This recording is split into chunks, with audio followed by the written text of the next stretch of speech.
C'est pour toi que je chante. Toi qui l'as tant mérité. Juste une mélodie pour donner l'espoir à tous ceux qui se retrouvent en criant vers le ciel. Dieu nous entend. Les soignants sont tous unis sur son rythme. Lève-nous sur ce rythme.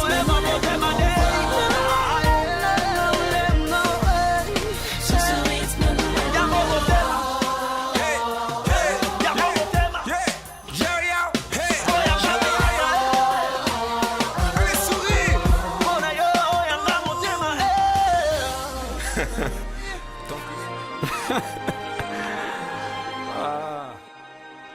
Shalom et bienvenue dans votre émission Sortie Pure, votre émission pour les jeunes, par les jeunes, avec les jeunes. Nous sommes dans la joie de vous retrouver encore aujourd'hui. Nous sommes dans la joie d'être avec vous encore aujourd'hui pour un autre numéro où nous voulons continuer avec le thème que nous avons déjà commencé, la relation de l'homme avec Dieu. Alors, la fois passée, nous étions encore avec des merveilleuses personnes, mais aujourd'hui encore, nous sommes encore avec des merveilleuses personnes que je m'en vais présenter. Juste à côté de moi, je me tourne vers notre frère bien-aimé, le frère El Georges, à qui je dis shalom. Shalom Pamela. Vous allez bien? Très très bien. Je suis contente de vous voir. Oui, moi aussi. En tout cas, nous profitons de votre passage à Lubumbashi pour faire des émissions avec vous, hein, puisque vous êtes jeune et que vous êtes enfant de Dieu. Yes. Vous avez une relation avec le Seigneur, bien sûr. Tout à fait. Alors, nous voulons partager autour de ce thème. Merci beaucoup. Merci. Alors, juste à côté, elle a accepté de revenir encore. Maman Nono. Shalom, Maman Nono. Shalom, sœur Pamela. Vous allez bien? Très bien. Je suis dans la joie de vous revoir encore Ok. aujourd'hui et nous bénissons le Seigneur pour votre présence. Alors, je disais qu'on va parler de la relation de l'homme avec Dieu.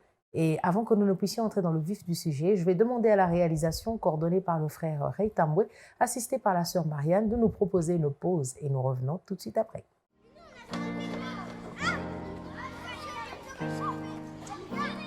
De ce thème, la relation avec Dieu. Alors, je vais me tourner vers le frère. Je suis tentée de dire, je suis partie de nulle part. J'ai voulu que Chéno. C'est bien, c'est bien. Jésus me fait du bien. Et ça y est, Matondo. C'est très bien.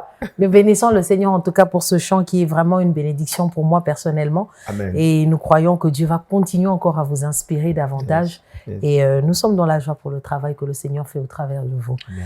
Alors, nous ne voulons pas parler de vous, nous voulons parler de la relation que nous avons avec le Seigneur. Alors, est-ce que dans l'émission précédente plutôt, nous avons parlé, nous avons défini ce que c'est la relation, nous avons parlé du temps et des programmes, d'ailleurs avec Maman Nono qui était là.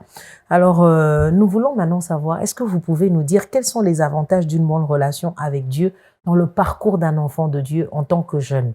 Parce que c'est bien d'avoir une relation, mais c'est bien aussi de comprendre ce que cette relation est en train de nous apporter. Parce que c'est bien qu'on dise aux gens, non, il faut avoir une bonne relation, il faut passer le temps dans la présence de Dieu, il faut être collé, serré, cimenté avec Dieu. Mais quels sont les avantages? Ben, déjà, pendant que la question m'est posée, il y a tout de suite le psaume 119 qui me vient à l'esprit, où le psalmiste parlant du jeune homme, il dit « Comment le jeune homme rendra-t-il pur son sentier ?» Okay. En se conformant à la parole de Dieu. C'est-à-dire, le fait de se conformer à la parole de Dieu, c'est justement ça, avoir une relation avec Dieu. Parce que lorsqu'on médite la parole de Dieu, on entend Dieu parler, et on lui parle aussi en même temps par la prière. Voilà. Donc, c'est tous ces éléments-là qui déterminent, voilà, ça entre en ligne de compte pour dire que telle personne a une relation avec Dieu. La Bible dit, comment il rendra pur son sentier si en se conformant à la parole de Dieu. Le premier avantage, déjà, c'est cela. Ça t'apporte une certaine pureté. Vous voyez, dans cette génération, dans ce monde où nous vivons, la Bible dit les ténèbres environnent la terre où nous vivons. Nous sommes arrivés au temps de la fin où le péché ne cesse de plus en plus de s'accroître. Celui qui a une relation avec le Seigneur, il mène une vie de pureté. Et par vie de pureté, on parle de la sainteté, sans laquelle nul ne verra Dieu, justement. Donc, celui qui a une relation avec le Seigneur, il est donc déjà automatiquement éligible pour le ciel. Lorsque Jésus revient, il le trouve déjà prêt pour aller le rejoindre. La relation avec le Seigneur aussi a d'autres avantages, même dans la vie réelle. Nous voyons avec la vie de Daniel.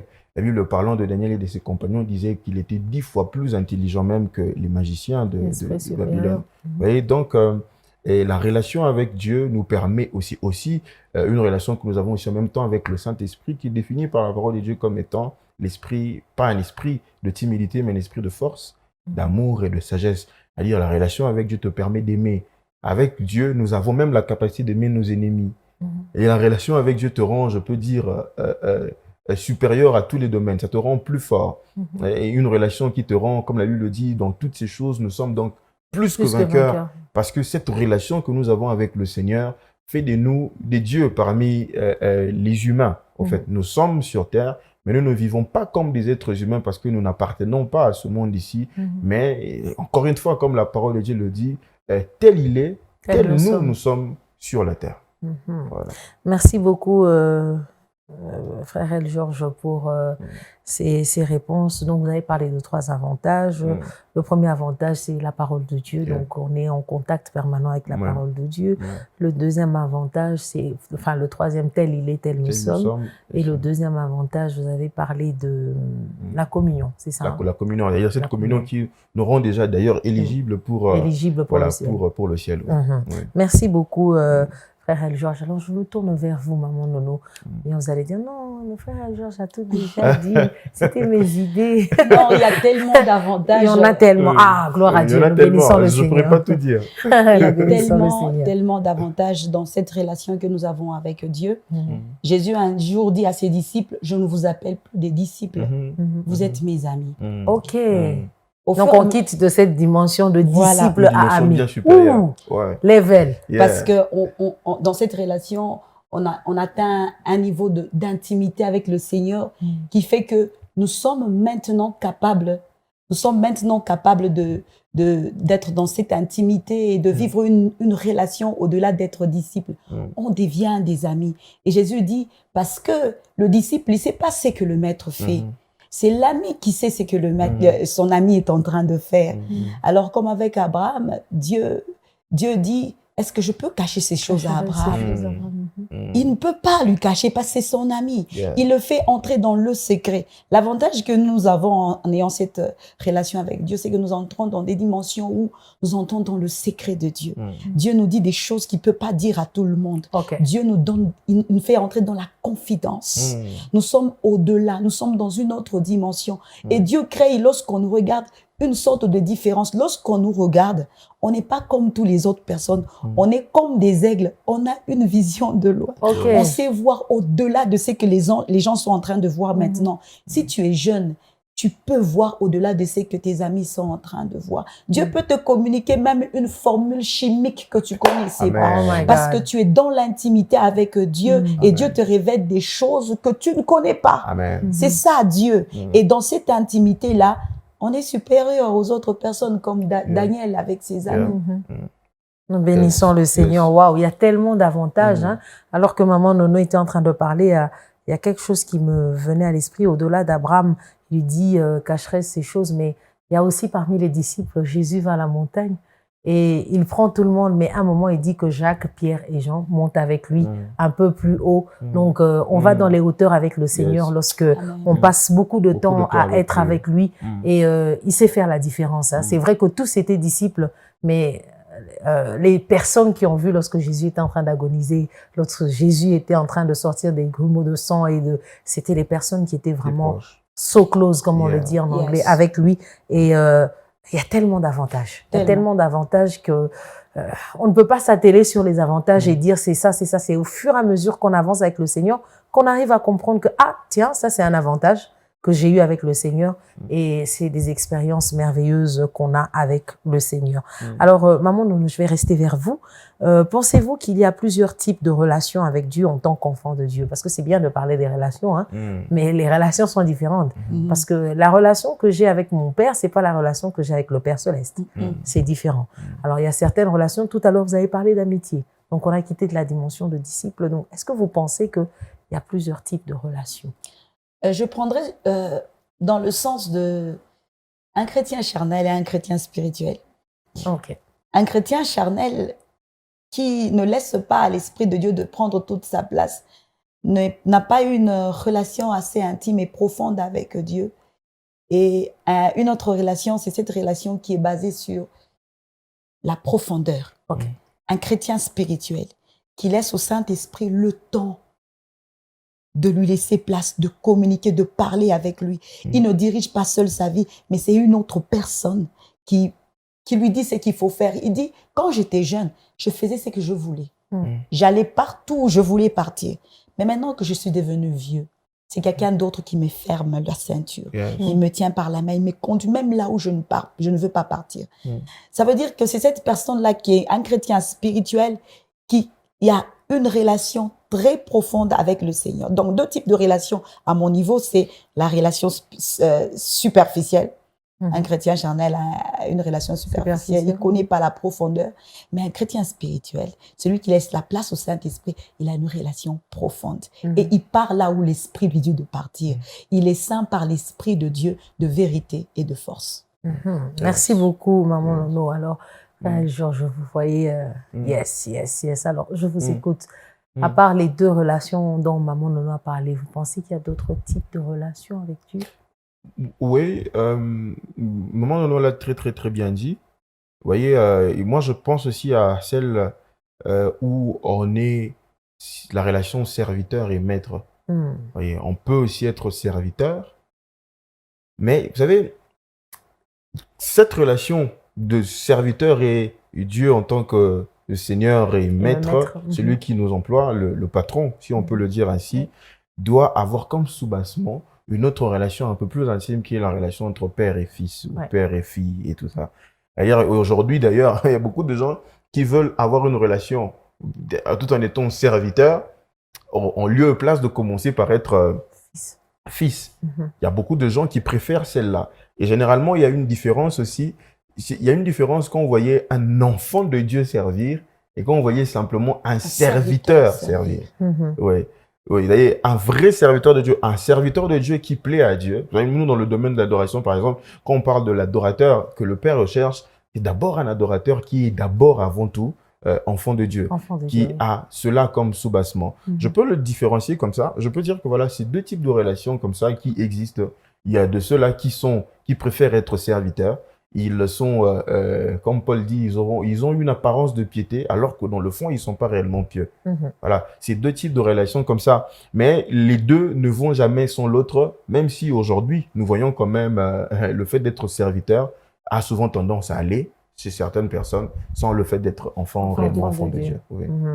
J'ai aimé beaucoup ce que vous avez dit, c'est important, parce que d'habitude, on a tendance à confondre les choses et à croire que on est d'abord serviteur avant d'être enfant de Dieu. Voilà, ça c'est une erreur. Je me souviens une fois avec des amis, on se disait, même si on se retrouvait entre des avions, je sais pas, à l'aéroport, bon, on va donner l'exemple d'un aéroport de Addis Abeba parce qu'il y a beaucoup de gens qui font le transit là-bas, et que chacun va dans le pays où il est en train d'aller, mais que la qualité d'enfant de Dieu soit toujours notre partage. Je vais aller prêcher, mais je suis toujours enfant de Dieu. Parce que ce sont des bases et des garde-fous qui nous permettent de ne pas voir qu'on va au-delà. Et au-delà de ça aussi, ce que j'ai compris dans la relation serviteur, c'est que c'est une relation de respect. Parce qu'on sait, de discipline. On connaît la place que Dieu nous a donnée. On connaît la place que Dieu occupe dans notre vie. Et ainsi, on sait qui fait quoi, comment, pourquoi. Et on ne va pas à l'extrême parce que des fois, on a tendance à aller à l'extrême. Nous bénissons vraiment le Seigneur pour toutes ces choses. Alors, frère Georges, je vais rester vers vous pour cette 3e question avant que nous puissions encore prendre une courte pause. Alors, êtes-vous d'accord avec ce que je vais dire, que dans une relation d'intimité que le jeune chrétien a avec Dieu et qu'il reçoit non seulement les peines, les fardeaux, mais aussi les secrets le plus précieux de Dieu? Je m'explique. Alors, vous pensez que le fait qu'on est dans une relation avec Dieu, Dieu nous confie ses fardeaux, ses peines. Il nous confie les choses qui lui sont chères et qui lui sont, comment je vais dire, qui lui tiennent à cœur. Je donne un exemple. Quand on est dans une relation avec quelqu'un, comme vous êtes dans une relation, je le suis aussi, ça veut dire que facilement, on arrive à détecter quand l'autre est en peine. Facilement, on arrive à détecter quand l'autre ne va pas bien. Facilement, on arrive à détecter que là, non, par habitude, je sais qu'il n'aime pas manger telle chose ou il n'aime pas manger telle chose. Est-ce que même dans la relation avec Dieu, facilement, la personne qui est en relation avec Dieu arrive à ressentir les fardeaux et les peines de Dieu? Et est-ce que, comme Maman Nolo l'a dit, c'est peut-être seulement pour Abraham, hein? On dit, cacherai ces choses à mon ami Abraham. Ou bien c'est quelque chose, c'est pas le monopole d'Abraham, c'est quelque chose qui, toute personne qui a une relation avec Dieu arrive à expérimenter ces choses. Et l'apôtre Paul, dans Philippiens 3, je crois vers le verset 10, il dit, ainsi je connaîtrai Christ, la puissance de sa résurrection, mais aussi la communion de ses souffrances. C'est-à-dire, celui qui connaît Christ, il communie aussi aux souffrances de Christ. Ok. C'est-à-dire que, vous savez, tout cet enfant de Dieu qui sert Dieu, généralement, il parle souvent en termes de fardeau. Ouais. C'est-à-dire que Dieu a un fardeau. C'est-à-dire, la volonté de Dieu est, par exemple, que les âmes soient sauvées, que la jeunesse soit sauvée. Celui qui est en intimité avec Dieu, il a l'esprit de Dieu qui sonde même, qui sonde les cœurs et les reins, qui sonde même les profondeurs de Dieu, qui les lui transmet. C'est comme ça que vous allez vous rendre compte que pendant des moments de prière, il y a des gens qui prient. Et vous verrez même qu'il y a même ces hommes de Dieu ou des serviteurs de Dieu qui, lorsqu'ils parlent de la part de Dieu, il a les larmes aux yeux. Ouais. Nous avons souvent vu ça avec le feu Jacques-André Verneau, qui avait souvent, très souvent, qui, en prêchant, il pleurait souvent. C'est possible, bien sûr. C'est très possible parce que j'ai beaucoup aimé l'exemple de la relation que nous pouvons avoir avec nos partenaires. C'est-à-dire que tu es habitué tellement à voir la personne être joyeuse, mais s'il a un problème parfois sans même qu'il en parle, tellement que tu connais la personne, tu sais voir que non, en tout cas, si elle réagit comme ça, c'est qu'il y a telle chose qui ne va pas. Et parfois même tellement que vous êtes tellement habitué, vous êtes tellement en intimité et tout ça, tu sais même détecter, même définir de quel problème il s'agit généralement. Il y a de ces gens qui réagissent d'une certaine manière. Ben, quand il a faim, on sait voir comment est-ce qu'il est, il est un peu affaibli. Et quand il est d'autres sont désagréables. Hein. Oui, vraiment, sont très, très désagréables. On sait voir que non, quand il est énervé, c'est que voilà, il y a peut-être une affaire qui n'a pas marché ou quelqu'un l'a énervé quelque part. C'est-à-dire qu'on arrive comme ça à connaître même, à avoir même des difficultés et être en intimité avec Dieu. L'une des preuves même qu'on est en intimité avec Dieu, c'est les éléments même qui prouvent qu'on est réellement, on marche réellement comme il se doit avec Dieu. C'est aussi certaines certaines peines que nous avons. La Bible dit d'ailleurs, par exemple, que quiconque voudra même vivre dans la piété sera même persécuté. Voyez-vous, ça fait aussi partie de ces peines que nous pouvons subir. Et vous imaginez le fait, pour que l'on reconnaisse que telle personne vit réellement avec le Seigneur, il faut parfois aussi qu'il passe par des persécutions. Waouh. C'est-à-dire, il faut aussi parfois qu'il soit persécuté. Parce qu'un enfant de Dieu réellement, un enfant de Dieu qui est réellement enfant de Dieu, ne peut pas être applaudi ou acclamé constamment.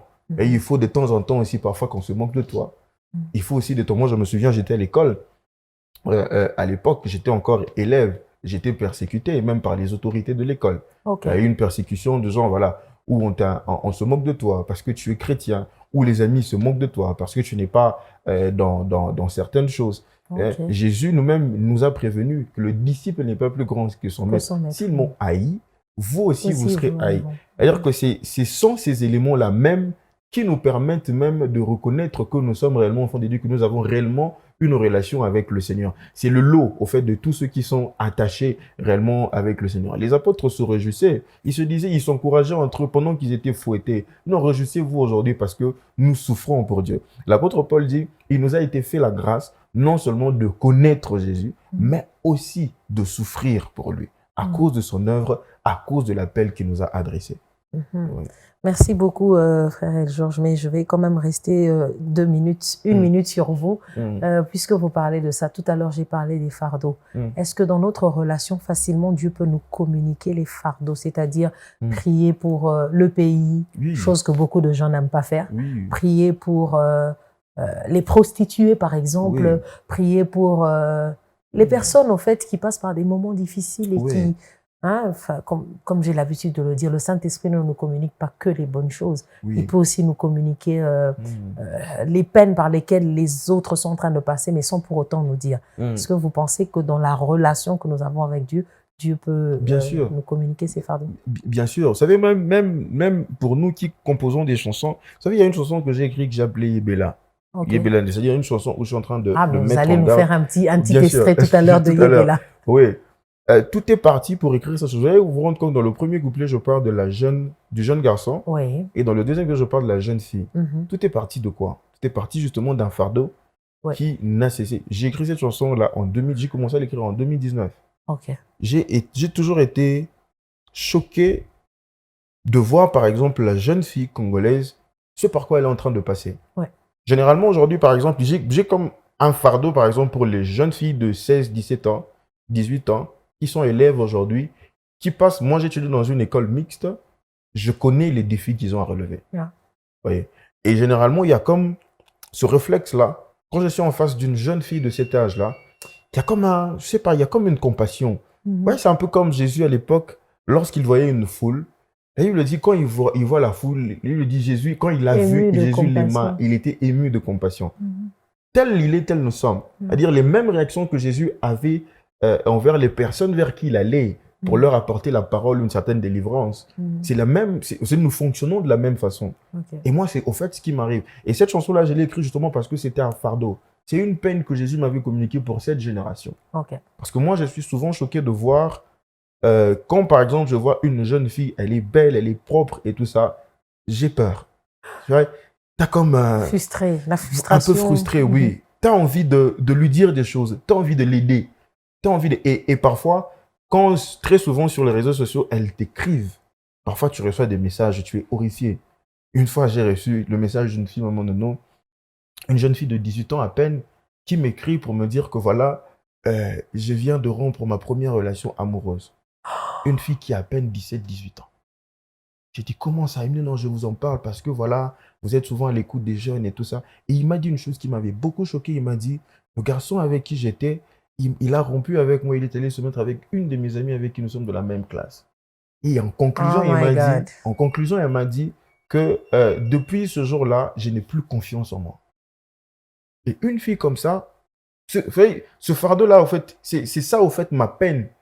Okay. C'est vrai que ça fait mal à Dieu parce que Dieu le voit directement, il est omniprésent, mais il le communique à ses serviteurs. C'est justement là qu'on revient à ce que vous disiez tout à l'heure, où Dieu disait, cacherai ce que je vais faire à mon serviteur. C'est-à-dire, Dieu, il nous communique ce fardeau-là pour te dire que j'ai de la peine pour cette fille. Cette fille aura 25 ans demain, elle aura 30 ans demain, elle se mariera, mais c'est cette blessure-là de 18 ans qui va peut-être créer des problèmes à l'homme qui viendra peut-être l'épouser après. Et voilà, donc... Dieu nous communique ce fardeau-là et il nous le partage pour que nous puissions justement être la solution à ce problème. Et pour finir, je dirais oui, effectivement, ce n'est toujours pas facile et Dieu nous communique aussi souvent des fardeaux de cette manière-là. Merci beaucoup. Je pense que c'était important que nous puissions parler de ça pour que les gens comprennent la portée de la relation parce que sinon on fait priver aux autres de ressentir le fardeau de Dieu pour le peuple et pour les créatures qu'il a. Alors maman Nono, je vous écoute. Vous m'avez l'air très affectée par l'histoire de la petite. Elle est maman, c'est normal. Et puis elle a des filles. Je pensais à mes filles, oui, justement. Je pense qu'elles t'écriront aussi, peut-être qu'elles auront des problèmes. Mais dans le sens de fardeau, moi, je prendrais juste un petit exemple qui m'est arrivé. Un jour, vers 21h, je devais dormir. Il faisait froid, c'était pendant la saison sèche. Je prends ma couverture, je veux me couvrir. J'entends la voix du Seigneur qui me dit, tu te couvres, tu es au chaud. Tu as vu ma maison. Wow. On est en pleine construction, on n'a pas encore vraiment fini. Et je me suis rendu compte que sur tout mon budget, je ne donne pas assez à Dieu. J'ai vendu ma voiture. Wow. Vous voyez, Dieu communique des choses comme ça. Ce sont ses peines. Il regarde, ça ne va pas. À qui est-ce que je peux parler? Donc, quand quelqu'un est dans une telle relation avec Dieu, Dieu va lui communiquer ses peines, ses désirs. Qu'est-ce que Dieu attend? Au-delà de ça, Dieu le fait aussi entrer dans des secrets. Comme tu en as parlé, des secrets. Déjà, tu en as parlé. Vous savez, quand Jésus marchait sur la terre, il y avait 3 catégories de personnes qui le suivaient. Il y avait la grande foule. Après la grande foule, il y avait les disciples. Après les disciples, il y avait Pierre, Jean et Jacques. Ces 3 personnes ont vu le Seigneur dans tous ses états. À la transfiguration, ils étaient là. Eux aussi, ils ont vu Moïse et Élie. Ils ont vu des choses extraordinaires. La résurrection de la fille de Jairus. C'est pas tout le monde qui a vu ça. C'est qu'il y a un certain moment où quand on est vraiment en une certaine relation avec le Seigneur, Dieu nous fait entrer dans des secrets. Et c'est important de cultiver sa relation avec Dieu. Tu vas sentir la peine de Dieu. Tu vas connaître les choses que Dieu cache. Il ne sait pas le dire, mais il peut te le dire à toi. Il peut te dire, voici, il y a telle fille qui est en train de souffrir. Elle est malade. Elle a besoin juste d'un 1000 francs pour qu'elle soit guérie. Et quand tu arrives là, c'est juste ce 1000 francs qu'elle a besoin. Donc, Dieu peut le faire. Dieu peut nous communiquer si nous sommes dans une bonne relation avec lui. Merci beaucoup, maman Nono. Ouf, ça fait chaud au cœur. Hein. Ça fait des effets d'essayer de comprendre que, en fait, Dieu aime sa créature. Yes. Et il veut nous faire participer, au fait, dans cette aide. N'est-ce pas que la Bible dit que nous sommes des sources de bénédiction? Mais comment voulez-vous aider les gens autour de vous si vous-même, vous n'avez pas une bonne relation avec Dieu?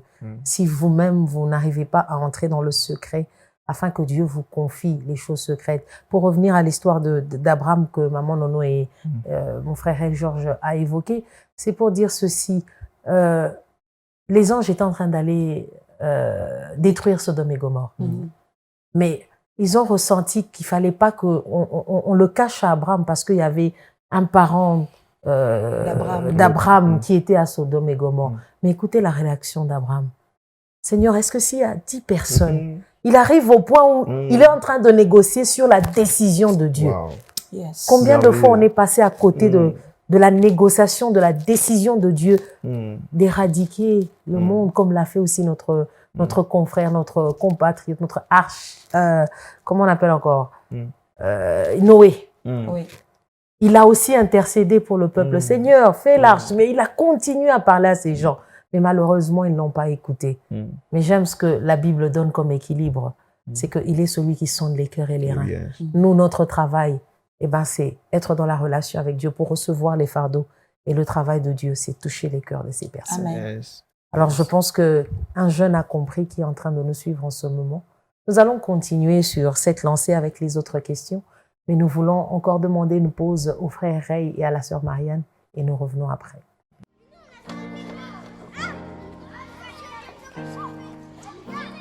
Nous disons merci à la réalisation pour cette pause. Alors, nous sommes en train de continuer. Le temps est en train de filer, mais il nous reste 2 questions et puis nous allons terminer. Je reste vers vous, maman Nono, pour vous poser cette question rapidement. Alors, comment est-ce que un jeune chrétien peut-il entrer en relation avec Dieu et aussi, que doit-il faire pour garder une bonne relation? Parce que c'est bien de parler de toutes ces choses, mais si on ne leur dit pas comment le faire, ça devient compliqué. Alors, qu'est-ce qu'il doit faire pour entrer en relation d'abord avec Dieu et qu'est-ce qu'il doit faire pour maintenir, garder une bonne relation avec Dieu? Déjà d'emblée, le fait qu'il a reçu Jésus dans sa vie, il est déjà dans une relation. Père-fils. Et il suffit seulement qu'il l'entretienne, qu'il le maintienne. J'ai dit la dernière fois dans cette émission que la relation, c'est comme un jardin. Il faut cultiver, il faut enlever les mauvaises herbes, il faut arroser, c'est vraiment un entretien. Et comment entretenir ça? Il faut être une personne de prière. Beaucoup prier. Parce que la prière, c'est un dialogue entre toi et ton Dieu. Donc, tu as la possibilité de lui parler et lui, il a aussi la possibilité de te parler. Exactement. Et au fur et à mesure que tu pries, tu vas apprendre à écouter Dieu. L'autre méthode, c'est être capable de lire la parole de Dieu. Parce que vous savez, la parole de Dieu, c'est le temple où Jésus est. Et chaque fois que tu lis la parole de Dieu, tu vas à la rencontre du Seigneur Jésus-Christ. La Bible dit que Jésus est la parole. Donc, chaque fois que tu la lis, tu le connais. Chaque fois que tu la lis, c'est comme s'il te parlait à toi. Et à cette lecture de la parole de Dieu, ajoute-y la méditation. Parce qu'il ne suffit pas seulement de lire, mais il faut aussi la méditer. Je sais qu'il y a aussi beaucoup d'autres pratiques. Prier ensemble, être en communion avec les frères. C'est aussi des moyens qui permettent à ce que ta communion puisse être entretenue. Merci beaucoup. Alors, frère El Georges, nous vous écoutons. Oui. Alors, comment est-ce qu'un jeune chrétien peut-il entrer en relation? Oui, je veux juste ajouter à ce que maman Nono disait. Vous voyez, parce qu'il y a d'autres jeunes aussi, maman, qui nous posent des questions. Quand tu leur dis il faut méditer la parole de Dieu, mais après ils te disent comment on fait? Les jeunes, ils ont des questions parfois. Vraiment, tu te dis non, mais comment tu peux poser une question pareille? En fait, je te dis comment je réponds? Mais Dieu merci, l'Esprit nous aide. Et il y a par exemple des jeunes qui me disent mais comment je fais par exemple pour apprendre à chanter? Parce que beaucoup aujourd'hui veulent chanter, rapper comme nous. Le cadre idéal pour arriver justement à savoir prier, méditer, c'est l'église. Ouais, l'église, il y a beaucoup aujourd'hui qui ont parfois du mal même à aller à l'église. Il y en a même qui négligent l'école l'école du dimanche. Moi, je suis un fruit de l'école du dimanche. Ouais, il y a des parents, par exemple, on doit encourager les parents à mettre les enfants à l'école du dimanche. La Bible dit, instruis l'enfant, Dès le bas voilà, âge. quand il grandira, quand il vieillira, il ne s'en détournera pas. C'est-à-dire qu'il faudrait qu'il puisse aussi cultiver, avoir la culture de la prière, avoir la culture de la méditation. Moi, je me souviens aujourd'hui, par exemple, le réflexe même que j'ai aujourd'hui de prier chaque fois que je vois un repas devant moi, c'est depuis l'école du dimanche que j'ai ce réflexe-là. À l'époque, c'était des prières qu'on nous avait fait comme ça et qu'on disait comme des récitations. Mais après, voilà, en grandissant, tu commences à... Voilà. Même Jésus a appris à ses disciples comment prier le Notre Père. Et c'est vraiment comme ça, de fil en aiguille, que voilà. Et je dis même à ceux qui me demandent, par exemple, non, comment j'apprends à chanter? Je leur dis toujours, le seul endroit au monde où tu apprends à chanter gratuitement, c'est à la chorale. Et les activités à l'église. Quand tu intègres une chorale, on t'apprend non seulement à chanter, mais on t'apprend aussi les bases pour comment servir Dieu, comment te tenir. On t'apprend même aussi les premières notions de l'éthique dans le ministère et tout ça.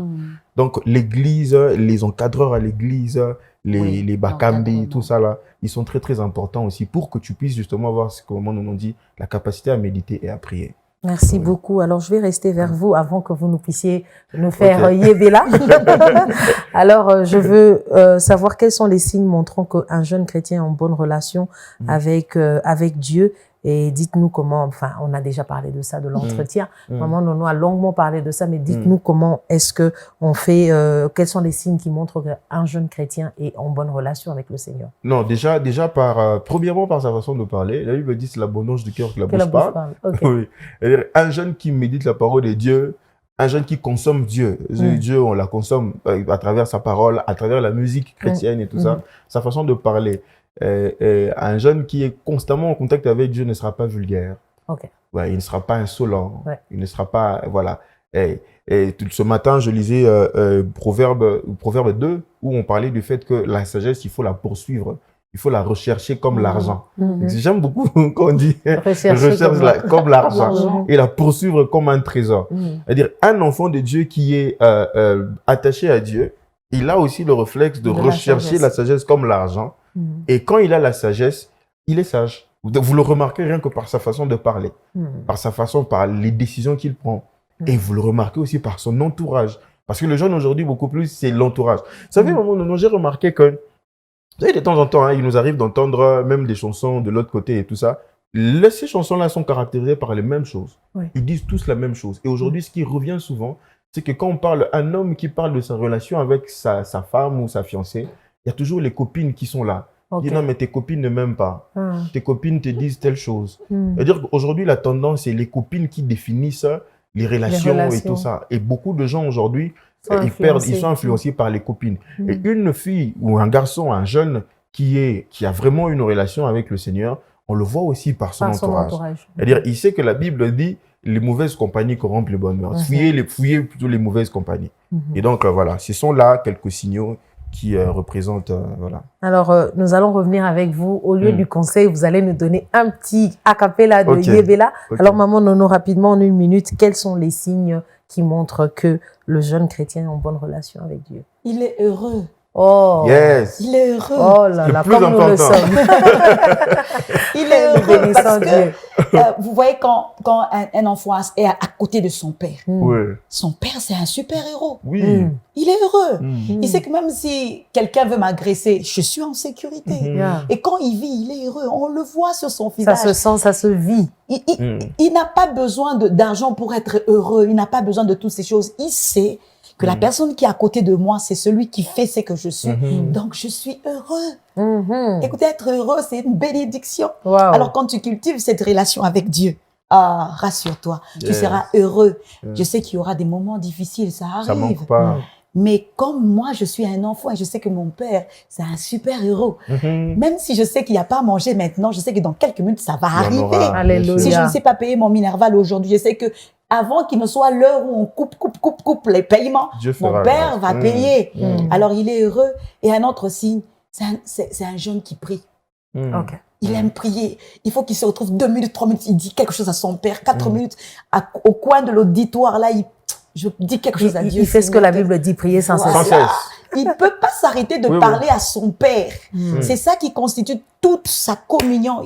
Il ne fait que lui parler. Papa, toi qui es dans mon lit, Merci beaucoup, Maman Nono. Merci beaucoup, frère El Georges. Vous êtes quelqu'un de très occupé, mais vous avez accepté d'être là. Que Dieu vous bénisse pour votre disponibilité. Amen. Merci aussi à vous, Maman Nono. Multiples tâches, femme au foyer, mère, travailleuse, médecin, toutes ces choses. Mais vous avez accepté d'être là. Que le Seigneur vous bénisse. Et merci en tout cas de nous communiquer cette joie. C'est beau, hein, Vraiment, très beau. Je vais emprunter une phrase qu'une dame dit toujours, ça goûte bon le Seigneur. Yes. Ça goûte vraiment bon le Seigneur. Alors, nous n'allons pas terminer comme ça. Nous allons demander au frère El Georges de nous faire un petit extrait de Yébéla. Et nous allons terminer avec ce numéro sur la relation de l'homme avec Dieu en tant que jeune chrétien. Alors, nous vous écoutons. Yo, zamutu makasi. Makambo na yo zo salanga mute mapasi. T'es quelqu'un que j'apprécie, mais tika via basi. Tika milangwa, tika pe comme la kabangi. Oza toujours en décis. Musala, tu vois comment ta vie te précis. Ta maman fait que pleurer parce que tu es famille n'a pas si. Oza kaka boye boye éparpillé. Musala kola la pongi goyi goyi tika fier. Kende koluka musala tika via bar. Arrête de collectionner les filles. Que fais-tu là-bas? Mobali ya solo wazala kapeto. Amipima baposa yanzoto. Azela kalibala po alanda Yesu Christo. Muyanoli na moto, mukokisi bandoto. Pour kendaka ba boîte au mimoni danger. C'est bon. Ah, waouh. Nous bénissons le Seigneur, nous bénissons le Seigneur. En tout cas, frère El Georges, que Dieu continue à vous inspirer. Amen. Personnellement, pour moi, vous êtes quelqu'un qui me défie dans ce que vous faites. Amen. Parce que, attendez, c'est du rap. Et c'est pas tout le Quand monde qui même, accepte. hein, C'est quand même du rap. C'est du rap. Parfois, j'oublie. C'est du rap, oui, c'est du rap, mais un rap qui est différent parce qu'il communique quelque chose, il touche le cœur et il fait un travail de profondeur que le Seigneur, ma prière est que Dieu continue à vous garder pour lui. Amen. Et que, comme je l'ai dit, on va se rencontrer entre les avions, qu'on soit toujours en fonction. Toujours. C'est la même chose aussi pour vous, Maman Nono. En tout cas, que le Seigneur vous bénisse. J'aime beaucoup l'assurance avec laquelle elle parle. Oui, et la joie sur tout moment. Voilà, vraiment, elle est communicative. merci pour vraiment la joie. On sent que vous êtes joyeuse. Nous bénissons le Seigneur vraiment. Et je pense que la joie est communicative même sur ce plateau et même avec les gens qui sont en train, les héros dans l'ombre derrière la caméra. Que le Seigneur vous bénisse abondamment. Alors nous vous donnons rendez-vous prochainement. Soyez toujours connectés à la parole éternelle et aussi sur les réseaux sociaux pour suivre les émissions. Alors nous reviendrons prochainement avec d'autres personnes, d'autres numéros par la grâce du Seigneur. Alors je vous dis d'ici là, portez-vous bien et à très bientôt.